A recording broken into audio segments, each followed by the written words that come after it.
ಏನೋ ಇದು ಅಷ್ಟು ದೊಡ್ಡದಾಗಿದೆ ಡ್ಯಾಮು.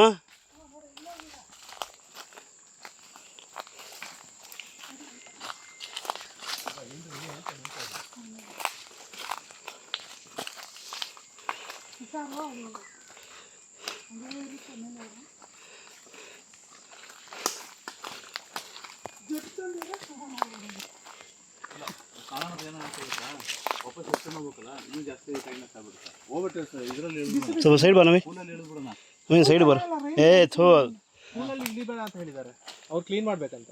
ಇವಾಗ ಮಾಡಲ್ವಂತೆ, ಗೊತ್ತಾಯ್ತು, ನಾವೆಲ್ಲ ಹೋದ್ಮೇಲೆ ಹೇಳಕ್ಕಾಗಲ್ಲ. ಅದು ಕಾಲಿಟ್ರೆ ಅದು ಅದೇನೋ ಪ್ಲಾಸ್ಟಿಕ್ ಎಲ್ಲ ಆಗಿ ಗಬ್ ಮಾಡ್ತಾರಪ್ಪ. ಇಲ್ಲೂ ಕೂಡ ಬಂದಿದ್ದಾರಾ? ಓಕೆ. ಓಲ್ಡ್ ಮಾರ್ಕ್ ಬಾಟ್ಲ್ ಬಿದ್ದಿದೆ ನೋಡಿದ್ರ ಅಲ್ಲಿ? ಹೌದಾ?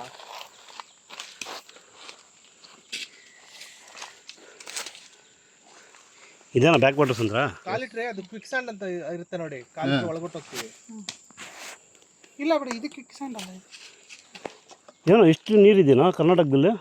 ನೀರಲ್ಲಿ ಜಗಳ ಆಡ್ತಾರ ಏನು? ಯಾವ ಇದಕ್ಕೆ ಇದು ಇಲ್ಲಿ ಈ ಗಿಡಗಳೆಲ್ಲ ಬೆಳಿಬೇಕು ಅಂದರೆ ಈ ನೀರು ಇಲ್ಲದೆ ಹೋದ್ರೆ ಎಲ್ಲ ನಾಶ. ಇಲ್ಲಿಂದ ಬೆಂಗಳೂರು ಸಪ್ಲೈ ಮಾಡ್ಬೋದಲ್ಲ? ನೋಡಿ ಇವ್ರನ್ನ 500 ಕಿಲೋಮೀಟರ್ ಪೈಪ್ ಹಾಕ್ತಾರೆ ಇವರು. ಅದೇನೋ ಅದು ನವೀನ್ ಕಲ್ಸಾ ಯೋಜನೆ ಅಂತ ಹೇಳ್ತಾರಲ್ಲ, ಏನೋ ಕಲ್ಸಾ ಬಂಡೂರಿ ಏನದು? ಅದು ಒಂದು ವಾಟರ್